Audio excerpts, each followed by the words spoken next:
Hi guys, this is Kabir from my auto immune care. आज का video completely मेरी ankylosing spondylitis journey के ऊपर है। आज मैं आपके साथ अपनी कंडीशन की सारी डिटेल्स शेयर करूंगा और मैं आपको पहले ही बता दूं कि ये वीडियो काफी लंबा होने वाला है, क्योंकि इस वीडियो में मैंने पूरी जर्नी की सारी डिटेल्स शेयर की हैं। जैसे मैंने किस डॉक्टर को कंसल्ट किया, मुझे किस दवा से क्या साइड इफेक्ट थे और किस डॉक्टर ने क्या सजेस्ट किया, और फाइनली मुझे किस ट्रीटमेंट ने हेल्प किया सिम्टम फ्री लाइफ जीने में। और साथ में सारी रिपोर्ट्स और प्रिस्क्रिप्शन को भी इस वीडियो में इंक्लूड किया है। और ये वीडियो काफी डिफरेंट होने वाला है, क्योंकि मैंने तो आज तक ऐसा वीडियो नहीं देखा यूट्यूब पर। हाँ, काफी लोग अपनी जर्नी शेयर करते हैं, पर वो लोग अपनी एक्चुअल प्रोग्रेस के रिपोर्ट्स नहीं शेयर करते। पर इस वीडियो में मैं आपके साथ अपनी सारी प्रोग्रेस रिपोर्ट्स भी शेयर करूंगा। मैंने इस वीडियो में अपने रिपोर्ट से अपने नाम को हटा दिया है, क्योंकि मुझे ऐसे लोगों की अनवांटेड अटेंशन नहीं चाहिए जिनके लिए मेडिसिन बस एक बिजनेस है और उन्हें नहीं फर्क पड़ता कि एज ए पेशेंट हम कितना सफर करते हैं। पर अगर कोई एनकाइलोजिंग स्पॉन्डिलाइटिस पेशेंट है और उसे कंफर्मेशन चाहिए रिपोर्ट्स के रिगार्डिंग, या कोई और आपके डाउट्स हो, तो आप मुझे मेरे फेसबुक पेज के थ्रू कांटेक्ट कर लीजिए। मैं आपको अपनी रिपोर्ट सेंड कर दूंगा, या आपके जो भी डाउट्स हैं उनको क्लियर करने की ट्राई करूंगा। तो चलिए अब मैं अपनी एनकाइलोजिंग स्पॉन्डिलाइटिस जर्नी स्टार्ट करता हूँ। एएस के सिम्टम्स मुझे पहली बार तब आए थे जब मैं सिर्फ 13-14 साल का था। मैं स्कूल डेज में स्पोर्ट्स एक्टिविटीज में काफी इन्वॉल्व रहता था और क्लासरूम से ज्यादा फील्ड में रहता था। पहली बार मुझे कमर दर्द उठा था, तब मैं अपनी समर वेकेशंस में एंजॉय कर रहा था। पर अचानक कमर में दर्द उठा और सबको लगा कि इतनी उछल कूद करता है, शायद उस वजह से नस चढ़ गई होगी, और मुझे रेस्ट लेने को बोला गया। और एक वीक रेस्ट लेने के बाद दर्द चला गया, लेकिन 1-2 हफ्ते बाद फिर से कमर में हल्का दर्द और स्टिफनेस शुरू हो गई। मैंने उस टाइम पर कई डॉक्टर्स को दिखाया, पर सबने बोला कुछ नहीं है और मुझे ज्यादा उछल कूद करने से मना किया गया। मेरा पोस्चर सही रखने को कहा गया, कमर को झटका ना देने को कहा गया, और बस कुछ पेन किलर्स दिए गए। टाइम के साथ मेरी लाइफ में सब बदला। स्कूल से कॉलेज और कॉलेज से अब जॉब में पहुंच गया। पर एक चीज जो नहीं बदली वो है कमर दर्द। कमर दर्द कंसिस्टेंट रहता था, सुबह उठने के बाद से रात को सोने तक, और इतने सालों में आदत हो गई थी मुझे इस दर्द के साथ रहने की, और अब ये दर्द मेरे डेली रूटीन का हिस्सा बन गया था। दर्द कभी ज्यादा और कभी कम होता था, पर दर्द हमेशा रहता था। फिर सबसे बुरा वक्त था 2017 का, जब दर्द सिर्फ कमर में नहीं था, पर कमर के साथ साथ और दूसरे जॉइंट्स तक फैल गया था। 2017 अप्रैल से मुझे लेफ्ट हिप में पेन स्टार्ट हुआ, और ये पेन मुझे बैठने और बैठ के उठते समय होता था। तो मुझे लगा कि मैं 7-8 घंटे चेयर पर बैठ के काम करता हूँ, शायद तभी हुआ होगा। तो मैंने कुछ स्ट्रेचिंग एक्सरसाइज करना शुरू किया और दर्द थोड़ा कम हुआ, पर पूरी तरह से खत्म नहीं हुआ, और टाइम के साथ दर्द बढ़ता ही रहा। और कुछ समय बाद मुझे चलते हुए भी साइटिका पेन होने लगा। तो अगस्त में मैं एक न्यूरोलॉजिस्ट के पास गया और उन्होंने एमआरआई के लिए बोला, पर मेरे पास एमआरआई था 2016 का, जो उन्होंने देखने से मना कर दिया, ये कह के कि ये साफ नहीं है। पता नहीं आप लोगों के साथ हुआ या नहीं, पर मेरे साथ 3-4 बार ऐसा हुआ है कि नए डॉक्टर को दिखाने जाओ तो वो एमआरआई रिपोर्ट्स नई ही मांगता है। खैर, मैंने दोबारा एमआरआई करवाया और रिपोर्ट अब भी वही थी जो पहले थी, और उन्होंने कुछ दवा लिखकर जल्दी से ऑपरेशन करने को बोला। उनके अकॉर्डिंग मेरी डिस्क बल्जिंग की वजह से मेरी नर्व कंप्रेस हो गई थी, इसलिए मुझे साइटिका पेन था, और मुझे बोला गया कि यह कमर की किसी इंजरी के कारण हुआ है। पर मैंने उन्हें बोला कि मुझे कमर में कभी भी कोई इंजरी नहीं हुई है, और उन्होंने मुझे कहा कि तुमने ध्यान नहीं दिया होगा, पर बिना इंजरी के कमर का यह हाल इम्पॉसिबल है। और मैंने घर जाकर काफी ट्राई किया, पर मुझे ऐसा कोई भी इंसिडेंट याद नहीं था जब मुझे कमर में चोट लगी हो। पर आज मुझे पता है कि कमर का वो हाल इंजरी ने नहीं, बल्कि एनकाइलोजिंग स्पॉन्डिलाइटिस ने किया था। डॉक्टर को कंसल्ट करने के बाद 1 हफ्ते के अंदर ही मुझे जॉन्डिस हो गया, और 1 महीने तक जॉन्डिस का ट्रीटमेंट लेने के बाद अभी मैंने रिकवरी स्टार्ट ही की थी कि मेरी लेफ्ट पैर की छोटी उंगली में दर्द होने लगा, और मुझे लगा कि कहीं लग गई होगी शायद। पर फिर राइट पैर की उंगली में दर्द होने लगा, और 1 हफ्ते के अंदर मेरे एंकल्स, घुटने, एल्बो, शोल्डर और हाथ की उंगली सब में स्वेलिंग आ गई और दर्द होने लगा। इतना दर्द बढ़ गया कि मैं कंप्लीटली बेड रेस्ट पर आ गया, और 1-2 कदम चलने में भी बहुत दर्द हो रहा था। तो मुझे 1 महीने के लिए हॉस्पिटलाइज होना पड़ा। हॉस्पिटल में मुझे डेली सुबह शाम 1 महीने तक पेन किलर्स इंजेक्ट किए गए, और 1 महीने में भी हॉस्पिटल वाले मेरी बीमारी को डायग्नोज नहीं कर पाए। हाँ, पर जितने पॉसिबल टेस्ट थे वो सब किए उन्होंने, और मैं थक गया था डेली ब्लड सैंपल्स दे देकर, और मैंने डिस्चार्ज ले लिया। और डिस्चार्ज लेते समय एक अच्छी खासी मोटी बुकलेट बन गई थी सारी टेस्ट रिपोर्ट्स को कंबाइन करके। और सबसे फनी पार्ट था, हॉस्पिटल वालों ने RA नेगेटिव रिजल्ट आने से कंक्लूड कर लिया कि मुझे कोई भी अर्थराइटिस का इश्यू नहीं है, जबकि RA नेगेटिव होने का मतलब बस रूमेटॉइड अर्थराइटिस की पॉसिबिलिटी को एक्सक्लूड करता है। और डिस्चार्ज होने के बाद अब बिना पेन किलर के तो मैं बेड पर करवट भी नहीं ले सकता था। फिर 1-2 दिन के अंदर मैंने एक जनरल फिजिशियन को दिखाया जिनका काफी नाम है मेरी जगह पर उन्होंने मुझे मुश्किल से 1 मिनट देखा और कुछ बताए बिना 5 दिन की दवा दे दी। और उस दवा का मेरे दर्द पर कुछ असर नहीं हुआ, तो इसलिए मैं वो डॉक्टर के पास दोबारा नहीं गया। फिर 22 अगस्त को मैंने एक ऑर्थोपेडिक डॉक्टर से कंसल्ट किया और लकीली उन्हें अर्थराइटिस पेशेंट्स के साथ काफी एक्सपीरियंस था और तभी शायद उन्होंने बिना किसी रिपोर्ट के बता दिया कि ये अर्थराइटिस है। और ESR, CRP and HLA-B27 test करवाने को बोला और कुछ non steroidal anti inflammatory drugs भी प्रिस्क्राइब की। उनकी दवा से तो जैसे जादू हो गया, मेरा सारा दर्द दवा लेते ही गायब हो गया और मुझे लगा अब तो मैं सही हो ही गया। पर वो दवा खाने से मुझे साइड इफेक्ट हो रहे थे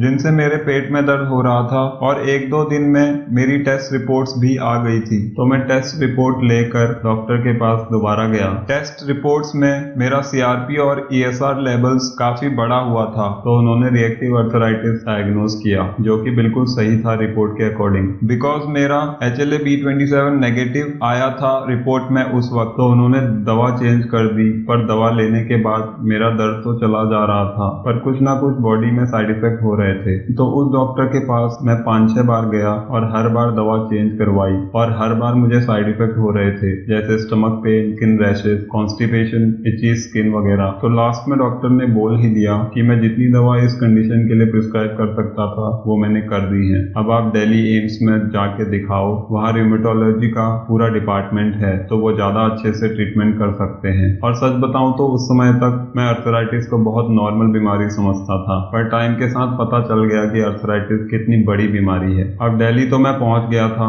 पर एम्स में अपॉइंटमेंट मिलना इतना इजी नहीं होता और स्पेशली रिमेटोलॉजी डिपार्टमेंट तो हमेशा बुक्ड रहता है महीनों तक। तो मैंने अपॉइंटमेंट ले लिया और 1 महीने बाद का अपॉइंटमेंट मिला। तो किसी ने रिकमेंड किया कि 1 महीने तक वेट करने से बेटर है कि और किसी डॉक्टर को दिखा लो। और फोर्टिस हॉस्पिटल के रिमोटोलॉजिस्ट से कंसल्ट करने को कहा गया जो काफी फेमस है नोएडा में। और मैं डॉक्टर के पास गया अपनी सारी रिपोर्ट्स लेकर और उन्होंने कुछ और टेस्ट करने को बोला और उन टेस्ट में मेरा CRP 49.2 एंड ESR 55 था और HLA-B27 जो मेरा पहले नेगेटिव था वो यहाँ की रिपोर्ट में पॉजिटिव आया और फाइनली मेरा एंकाइलोजिंग स्पॉन्डिलाइटिस डायग्नोस हो गया। और टेस्ट रिपोर्ट आने के बाद डॉक्टर ने 21 डेज की मेडिसिन दी और फिर दिखाने को बोला और उन्होंने इटोसाइन, SAS 500 mg और 1-2 कुछ और मेडिसिन प्रिस्क्राइब की थी। अब मैंने थोड़ा रिसर्च करना शुरू कर दिया था एंकाइलोजिंग स्पॉन्डिलाइटिस के ऊपर और मैंने जाना कि इस बीमारी का कोई इलाज नहीं है। और वो सबसे डिप्रेसिंग टाइम था मेरी लाइफ का जब पता लगा कि मुझे इस बीमारी के साथ ही रहना होगा लाइफ टाइम। यही सोच सोच के मैं काफी डिप्रेशन में आ गया था। प्रिस्क्राइब दवा खाने से दर्द कम हो रहा था पर एक दिन भी दवा मिस करने पर दोबारा दर्द बढ़ रहा था और मुझे समझ आ गया था कि दवा बस टेम्परेरी रिलीफ दे रही है। पर मेरे जॉइंट स्वेलिंग पर दवा का कोई असर नहीं था और मुझे चलने में परेशानी हो रही थी। जितनी दवा डॉक्टर ने प्रिस्क्राइब की थी उनमें से एक इटोसाइन ही थी जिसे खाने से मुझे कोई साइड इफेक्ट नहीं हो रहे थे। और जब मैं 21 डेज के बाद डॉक्टर के पास दोबारा गया तब उन्होंने मेरी कंडीशन को देखते हुए डेपोमेड्रोल 80 mg इंजेक्शन प्रिस्क्राइब किया जो कि एक स्टेरॉयडल इंजेक्शन है और इसे लेने से 4-5 दिन तक पेन एंड स्वेलिंग कम हो जाती है पर दर्द और स्वेलिंग दोबारा शुरू हो जाती है एक बार इसका असर खत्म होने के बाद। मैंने वो इंजेक्शन बस एक बार लिया और उसके बाद मैंने फोर्टिस हॉस्पिटल जाना छोड़ दिया था और मैं बस डेली एक इटोसाइन ले रहा था और कुछ परमानेंट सॉल्यूशन ढूंढ रहा था। उस समय मैं दिन भर बस अपने लैपटॉप पर बैठ के इंटरनेट पर ढूंढता था कि कोई तो हो जो कहे कि ये बीमारी सही हो सकती है, पर अनफॉर्चुनेटली कोई नहीं मिला मुझे। हाँ, मैंने सारी डाइट्स ट्राई की, सारी एक्सरसाइज ट्राई की, वो सब कुछ किया जो इंटरनेट पर अवेलेबल था, पर मुझे किसी भी चीज से कुछ फायदा नहीं हुआ। और इन्हीं दिनों मुझे कुछ यूरोलॉजिकल प्रॉब्लम होने लगे तो मैंने एक यूरोलॉजिस्ट से कंसल्ट किया और उन्होंने कुछ टेस्ट करने को कहा और कुछ एंटीबायोटिक्स दी। टेस्ट रिपोर्ट्स क्लियर थी, तो मैंने पूछा डॉक्टर से कि क्या रीजन हो सकता है मेरी प्रॉब्लम्स का। उन्होंने कहा दवा खाओ और 6 दिन बाद दिखाना। और सबसे अच्छी बात क्या थी पता है? प्रिस्क्रिप्शन की वैलिडिटी थी 5 दिन। तो उस डॉक्टर के पास मैं 3 बार गया और हर बार वो छठे दिन ही बुलाते थे। तो मैं समझ गया कि कुछ नहीं हो सकता मेरा यहाँ पर। और सच बताऊं, इतना फ्रस्ट्रेटिंग और डिप्रेसिंग था वो वक्त, क्योंकि ऑलरेडी मैं जॉइंट पेन और स्वेलिंग से परेशान था और ऊपर से यूरोलॉजिकल इश्यूज और ऊपर से डॉक्टर का कोई रीजन ना बताना और बस छठे दिन बुलाना। और यही सब करते हुए मेरा 1 महीना बीत गया और मेरे एम्स का अपॉइंटमेंट का दिन आ गया। मैं जाना तो नहीं चाहता था क्योंकि परेशान हो गया था डॉक्टर के चक्कर लगा लगा के, पर एम्स इंडिया का one of the prestigious health institute है, तो एक लास्ट ट्राई करने के लिए मैं एम्स गया। सारी रिपोर्ट्स देखने के बाद डॉक्टर ने बताया कि एंकाइलोजिंग स्पॉन्डिलाइटिस है और बताया कि जो दवा मैं पहले से ले रहा था वही बेस्ट दवा अवेलेबल है एंकाइलोजिंग स्पॉन्डिलाइटिस के लिए। तब मैंने उन्हें बताया मुझे साइड इफेक्ट्स हो रहे हैं इन दवाओं से। तो उन्होंने मुझसे पूछा क्या आप थोड़ा एक्सपेंसिव ट्रीटमेंट अफोर्ड कर सकते हो? तो मैंने उनसे कहा हाँ। तब उन्होंने इन्फ्लिक्सीमैब इंजेक्शन लेने को कहा, जो बायोलॉजिक्स ट्रीटमेंट के अंदर आता है और मेडिकल साइंस में इस ट्रीटमेंट को काफी एडवांस ट्रीटमेंट माना जाता है। और उस इंजेक्शन को हर 8th वीक में मुझे लेना था, जिसका कॉस्ट था 21,000 उस टाइम पर। तो मैंने काफी लोगों से कांटेक्ट किया जिन्होंने ये इंजेक्शन पहले लिया था और मुझे सही फीडबैक नहीं मिला उन लोगों से। और साथ में इंटरनेट पर भी मुझे कुछ ज्यादा पॉजिटिव रिव्यूज नहीं मिले और मुझे पता था कि इंजेक्शन कोई परमानेंट सॉल्यूशन नहीं है, तो मैंने वो इंजेक्शन नहीं लिया। और वो मेरा लास्ट ट्राई था एलोपैथिक मेडिसिन लेने का। फिर मुझे समझ आ गया कि एलोपैथी में इसका कुछ इलाज नहीं हो सकता, क्योंकि अगर एम्स में इलाज नहीं था तो और कहाँ होता। और मैंने जो एक चीज नोटिस की, एलोपैथिक मेडिसिन मोस्टली सिम्टम्स पे वर्क करती हैं, मतलब वो आपके सिम्टम्स को ट्रीट करती है, वो आपके रूट कॉज को ट्रीट नहीं करती। जैसे डॉक्टर जो भी दवाई प्रिस्क्राइब कर रहे थे वो मेरी स्वेलिंग और पेन को कम करने के लिए थी, पर कोई भी दवा उन कारणों को सही करने के लिए नहीं थी जिन कारणों की वजह से पेन और स्वेलिंग हो रहा था। जैसे मैं आपको बताऊं, एएस के लिए या कोई भी ऑटो इम्यून अर्थराइटिस के लिए इंडिया में doctors mostly non steroidal anti inflammatory drugs prescribe करते हैं, जिसके अंदर सैस, इटोसाइन और बहुत सारी मेडिसिन आती हैं। और ये सारी दवाएं आपके इम्यून सिस्टम को सप्रेस करती हैं, मतलब आपके इम्यून सिस्टम के नॉर्मल फंक्शनिंग को रोकती हैं,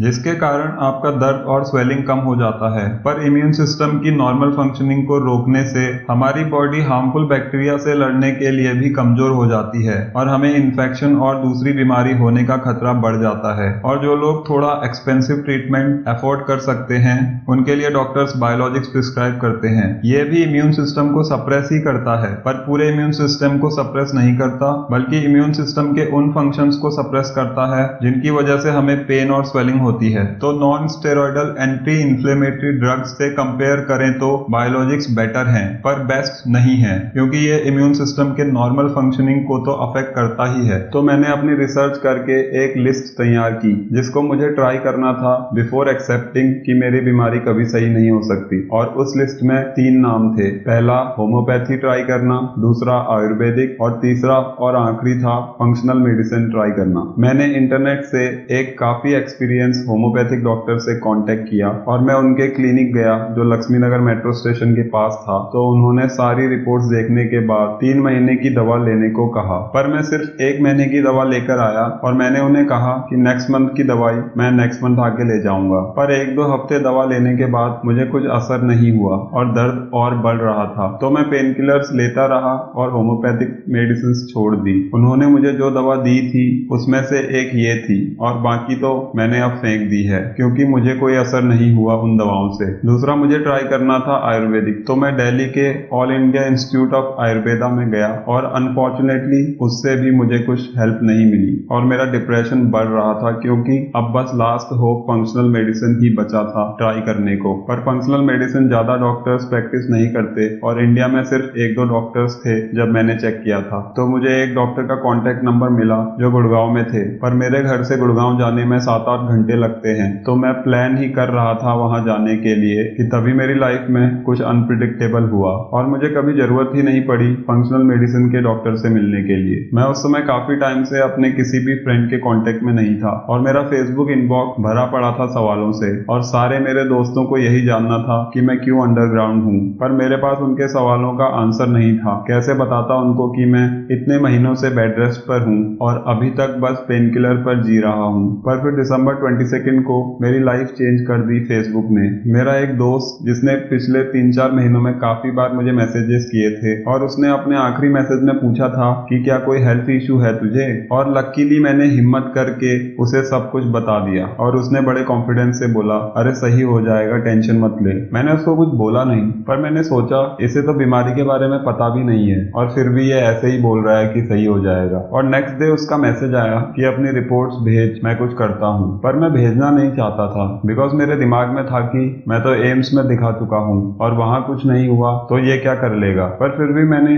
अपनी सारी रिपोर्ट्स और डिटेल्स भेज दी और एक हफ्ते में मुझे कुछ दवा मिली जो कि आयुर्वेदिक थी। पर जैसी आयुर्वेदिक दवाएं मैंने पहले ली थी, ये आयुर्वेदिक दवाएं वैसी बिल्कुल नहीं थी और मैंने सोचा चलो ट्राई कर लेता हूँ। उसने इतनी मेहनत करके भेजी है तो मेरा क्या जाता है ट्राई करने में, और वैसे भी मेरे पास खोने को कुछ नहीं था। और उसने बोला सारी पेन किलर्स बंद कर देना, पर मैंने उसे बताया कि मैं तो 7-8 महीनों से पेन किलर्स ले रहा हूँ और बिना पेन किलर के तो मैं दोबारा बेड पकड़ लूंगा। तब उसने कहा ठीक है, जब ज्यादा दर्द होने लगे तब ले लेना, पर ट्राई करना कम ही लेना पेन किलर। पर दवा स्टार्ट करने के बाद दर्द बिना पेन किलर के भी मैनेजेबल था और धीरे धीरे दर्द खत्म ही हो गया और मैं अब सारी फिजिकल एक्टिविटीज कर सकता हूँ बिना किसी प्रॉब्लम के। और मुझे रनिंग करने में, सीढ़ियों में चलने में या कोई भी स्पोर्ट्स खेलने में अब कोई भी प्रॉब्लम नहीं है और उस दिन से आज तक मुझे पेन किलर की जरूरत नहीं पड़ी है। हाँ, पर मई फर्स्ट वीक से मेरी आईज में रेडनेस आ गई थी और पूरे एक हफ्ते तक मेरी दोनों आईज में रेडनेस थी। तो मैंने डॉक्टर को कंसल्ट किया और HLA-B27 पॉजिटिव सुन के डॉक्टर का रिएक्शन काफी अजीब था। और सच बताऊं तो डॉक्टर से मिलने के बाद मैं 2 दिन तक डिप्रेस था। मैं उनके पास इसलिए गया था क्योंकि मुझे लगा था कि ये आईज का ही प्रॉब्लम है, पर बाद में मुझे पता लगा कि ये यूवेआइटिस है जो बहुत कॉमन है एएस पेशेंट्स में। तो मैंने उनका प्रिस्क्रिप्शन फॉरवर्ड किया अपने डॉक्टर को जिनसे मैं एएस का ट्रीटमेंट ले रहा हूँ। तो उन्होंने उन आई ड्रॉप्स को यूज करने के लिए मना किया क्योंकि उनमें स्टेरॉइड्स थे और लॉन्ग टर्म यूज करने से और कॉम्प्लिकेशंस बढ़ सकती थी। और जब मैंने खुद चेक किया तो देखा कि सच में उन आई ड्रॉप्स में स्टेरॉइड्स थे। तो मैंने वो आई ड्रॉप्स यूज नहीं की। जो दवा मैं एएस के लिए ले रहा था उसमें कुछ दवा चेंज की डॉक्टर ने और तब से आईज में भी कोई प्रॉब्लम नहीं है। तो मेरे लिए तो जहां से कोई एक्सपेक्टेशन नहीं थी वहां से मुझे अपना ट्रीटमेंट मिला। तभी कहते हैं शायद लाइफ इज वेरी अनप्रिडिक्टेबल। और अभी पिछले महीने से मैंने वो दवाएं भी छोड़ दी है और मैं अभी कोई भी दवा नहीं ले रहा हूँ और अभी भी मुझे किसी भी टाइप का पेन नहीं है। पर शायद मुझे वो दवाएं दोबारा शुरू करनी पड़ेंगी क्योंकि मुझे थोड़ा लो एनर्जी फील हो रहा है आजकल। पर मैं अपनी रिकवरी का सारा क्रेडिट उस दवा को नहीं देता क्योंकि मैंने अपनी लाइफस्टाइल में भी काफी चेंजेस किए हैं जिससे मुझे काफी हेल्प मिली है और डाइट चेंजेस करने से भी काफी असर पड़ता है एएस की कंडीशन में। पर हर किसी के लिए सेम डाइट काम नहीं करती, इसीलिए आपको खुद अपनी डाइट में चेंजेस करके देखना होगा कि क्या आपके सिम्टम्स को वर्स बना रहा है। पर मैंने अपनी डाइट से चिकन, मटन, डेयरी प्रोडक्ट्स और सिट्रस फ्रूट्स को कंप्लीटली एलिमिनेट कर दिया है और प्रोसेस्ड फूड आइटम्स को भी मैं अवॉइड करता हूँ और ट्राई करता हूँ कि जितना हो सके उतना ऑर्गेनिक और बिना केमिकल्स वाला खाना खाऊं। तो मेरी रिकवरी में 60% मेडिसिन और 40% डाइट एंड लाइफस्टाइल चेंजेस ने काम किया। और हाँ, अगर आप कभी आयुर्वेदिक डॉक्टर से कंसल्ट करें तो अवॉइड करें बड़ी आयुर्वेदिक ब्रांड्स के प्रोडक्ट्स को और ख्याल रखें कि डॉक्टर एक्सपीरियंस्ड हो और खुद की रेमेडीज बनाता हो।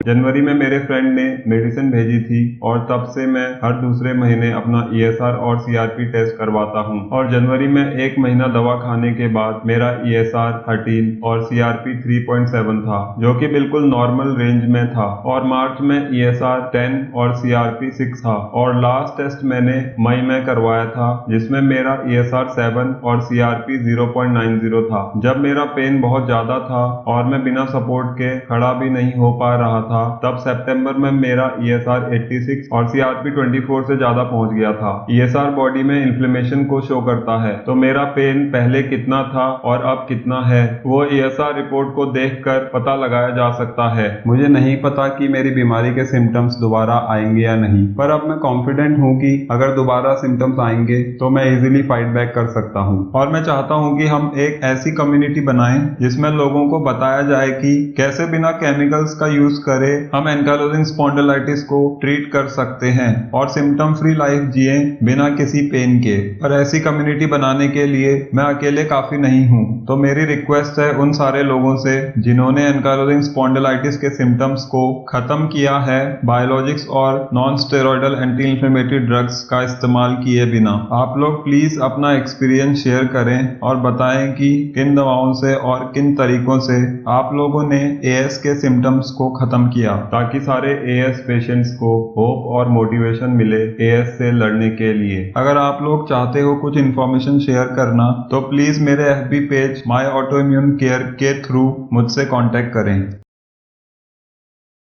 Thanks for watching, stay strong and keep fighting.